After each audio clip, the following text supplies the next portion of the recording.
Man-Made, a science fiction thriller. Episode 8, 1% of the Planet. Consider now that all that has been described so far occurred within the first 15 minutes after event inception. In that quarter hour, these scenes were repeated all along the prime meridian in every city, town, neighborhood, home and farmhouse, affecting everyone at work, at school, at play, on the road, on the water, in the air, or under the ground.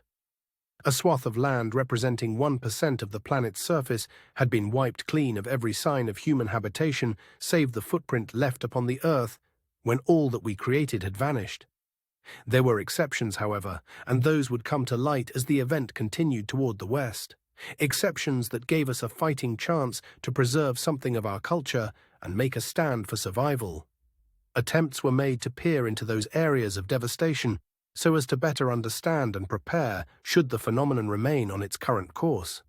The military was providing continuous video feeds from planes on both sides of the event, those patrolling north and south along the safe side, and those pacing the leading edge as it sped quickly toward the Atlantic.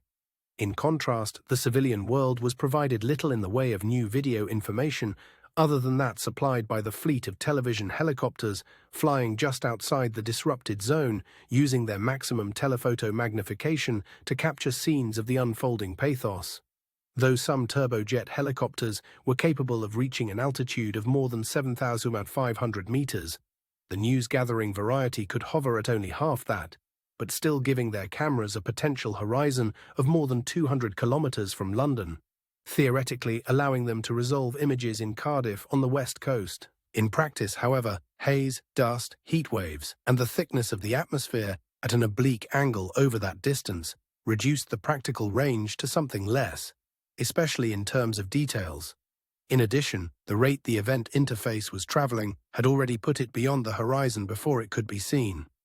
As a result, as the second quarter hour of the event began, the only images publicly available were of the destruction in its wake and were distant, muddy, and low resolution, giving the emotional impression that this was the aftermath of a localized disaster that had already happened.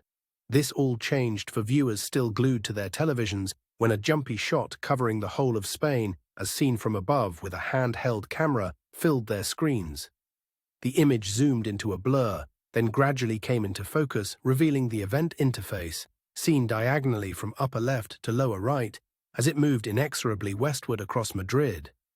Shortly after the first military video from London was arriving in the United States, a ground controller at NASA had directed the crew of the International Space Station to point their camera out the window as they approached the Iberian Peninsula, and, remembering the tragedy on 9/11, had passed it on in a live feed to news agencies without considering the panic it might generate.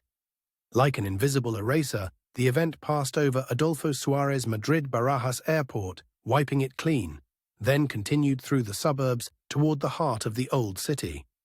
There was no dust along the interface line and no rubble behind. The buildings and infrastructure were not disintegrating, just ceasing to be. Fortunately, the resolution was not sufficient to see people falling from newly non-existent buildings and planes in the same manner as London.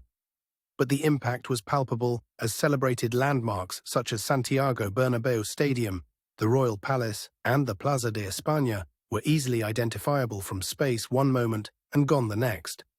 The International Space Station, like most payloads, was placed into orbit traveling from west to east to take advantage of the slingshot effect of the Earth's rotation, not unlike a playground merry-go-round, saving on fuel and thereby allowing greater weights to be lofted. Circling the globe every 93 minutes, it approached the interface line at approximately 28,000 kilometers per hour, bringing the two headlong together in just under 5 minutes, at which time the signal was lost. Just below New Zealand lies the Antipodes Island Group, so called because they are the nearest landmass to the point on the globe geographically opposite to that of London.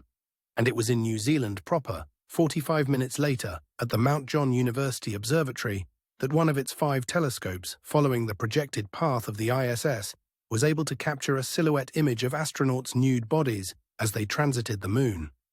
When the space station went dark, it was assumed by most that NASA had cut the signal, but the public had seen enough. Something horrible, inexplicable, and unprecedented was happening in Europe. What if it didn't stop there?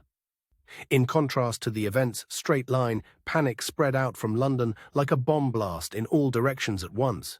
Those to the west, who had not yet been deprived of their televisions, ran from their homes in absolute terror that was more intense with increasing proximity to what was coming. First thoughts were to bring their families together or hunker down with friends. Some never made it to their front door, others made it through the broadcast before their screen and everything else vanished around them. Those quick on the draw immediately made contact by cell phone and arranged gathering points.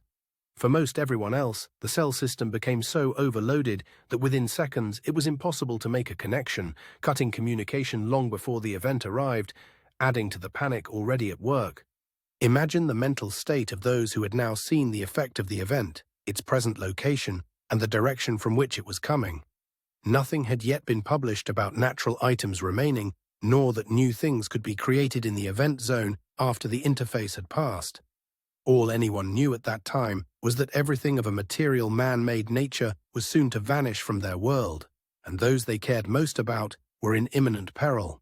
Manchester was gone as well as Birmingham, Edinburgh and Liverpool. Glasgow was wiped clean, then Gibraltar and Tangier in quick succession. There was no time to consider the loss of art and architecture, nor of family albums and traditions. All was lost in scant minutes, and all that was left were suffering and fear.